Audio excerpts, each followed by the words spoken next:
Corona के सबसे घातक वेरिएंट ओमिक्रॉन वायरस ने अब अमेरिका को भी अपनी चपेट में ले लिया है। पहला केस मिलने के बाद व्हाइट हाउस ने लोगों को जल्द से जल्द बूस्टर डोज लेने की अपील की है।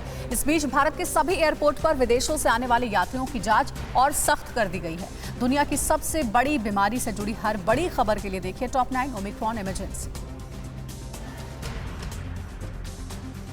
कोरोना के सबसे खतरनाक वेरिएंट माने जाने वाले ओमिक्रॉन ने दुनिया के सबसे शक्तिशाली देश अमेरिका में भी दस्तक दे दी है। अमेरिका के कैलिफोर्निया में ओमिक्रॉन का पहला केस मिला है। ओमिक्रॉन का पहला केस मिलने के बाद अमेरिका के लोगों में चिंता बढ़ गई है। ओमिक्रॉन की चपेट में आने वाला शख्स 22 नवंबर को दक्षिण अफ्रीका से अमेरिका लौटा था। अमेरिका की कैलिफोर्निया में जो शख्स ओमिक्रॉन की चपेट में आया है वो कोरोना की दोनों वैक्सीन ले चुका था। पीड़ित शख्स को घर में ही क्वारंटीन कर दिया गया है और उसमें सुधार देखा जा रहा है। राहत की बात यह है कि इसके संपर्क में आने वाले लोगों की रिपोर्ट नेगेटिव आई है। कैलिफोर्निया के गवर्नर ने लोगों से सावधानी बरतने के साथ बूस्टर डोज लेने की सलाह दी है। कनाडा और ब्राजील में ओमिक्रॉन के मामले मिलने के बाद पैन अमेरिकन हेल्थ ऑर्गेनाइजेशन ने इसके उत्तरी और दक्षिणी अमेरिकी प्रांतों में भी फैलने की आशंका जताई है। PAHO के मुताबिक ओमिक्रॉन वायरस को लेकर अभी और परीक्षण की जरूरत है, लेकिन कनाडा और ब्राजील में मामले बढ़ने के बाद क्षेत्रीय स्वास्थ्य एजेंसियों ने लोगों को सावधान रहने और बचाव के हर उपाय अपनाने की सलाह दी है। कोरोना की घातक वेरिएंट ओमिक्रॉन का वायरस दुनिया के 24 देशों में फैल चुका है। सऊदी अरब में भी ओमिक्रॉन का पहला केस मिला है। WHO के मुताबिक इससे प्रभावित लोगों की संख्या बढ़ सकती है। WHO ने कहा कि जिस गति से ओमिक्रॉन फैल रहा है वो बहुत गंभीर है। फिलहाल इस वायरस के नए रूप का अध्ययन करने की जरूरत है। WHO ने लोगों को जल्द से जल्द वैक्सीन लेने की हिदायत भी दी है। विदेशों से आने वाले यात्रियों पर भारत के सभी एयरपोर्ट पर कड़ी नजर रखी जा रही है। इस बीच कल लंदन और एम्स्टर्डम से दिल्ली पहुंची फ्लाइट में 4 यात्री कोरोना पॉजिटिव मिले। ओमिक्रॉन के खतरे को देखते हुए चारों यात्रियों के सैंपल जीनोम सीक्वेंसिंग के लिए भेजे गए हैं। फिलहाल चारों यात्रियों को दिल्ली के LNJP अस्पताल में आइसोलेट किया गया है।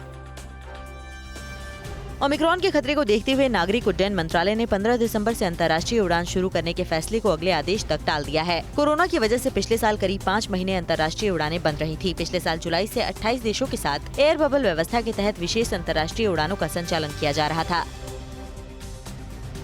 ओमिक्रॉन के खतरे को देखते हुए महाराष्ट्र में सख्ती बढ़ा दी गई है। सभी बड़े रेलवे स्टेशनों पर यात्रियों की कोरोना जांच की जा रही है। मुंबई के छत्रपति शिवाजी स्टेशन पर स्पेशल टेस्ट डेस्क बनाया गया है। इस बीच केंद्रीय स्वास्थ्य मंत्रालय ने महाराष्ट्र सरकार की अलग से गाइडलाइन जारी करने पर नाराजगी जताई है। केंद्र ने कहा है कि देश भर में एक ही गाइडलाइन होनी चाहिए जिससे यात्रियों को दिक्कत न हो।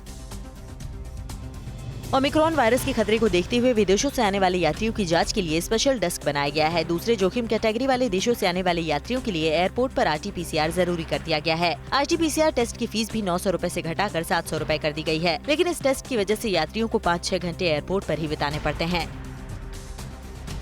WHO के बाद ओमिक्रॉन को लेकर दक्षिण अफ्रीकी देशों पर कई देशों की हवाई सेवा और आवाजाही पर लगाए बैन को संयुक्त राष्ट्र ने अनुचित बताया है। UN ने कहा कि ये कारगर कदम नहीं है। इस बीच विश्व स्वास्थ्य संगठन ने ओमिक्रॉन के फैलने के पीछे वैक्सीनेशन की धीमी रफ्तार और कम टेस्टिंग को वजह बताया है। WHO ने कहा कि वैक्सीनेशन में लापरवाही जारी रही तो ओमिक्रॉन को रोकना मुश्किल होगा। अड़ी सोमवार से शुक्रवार शाम 6 बजे सिर्फ TV9 भारतवर्ष पर।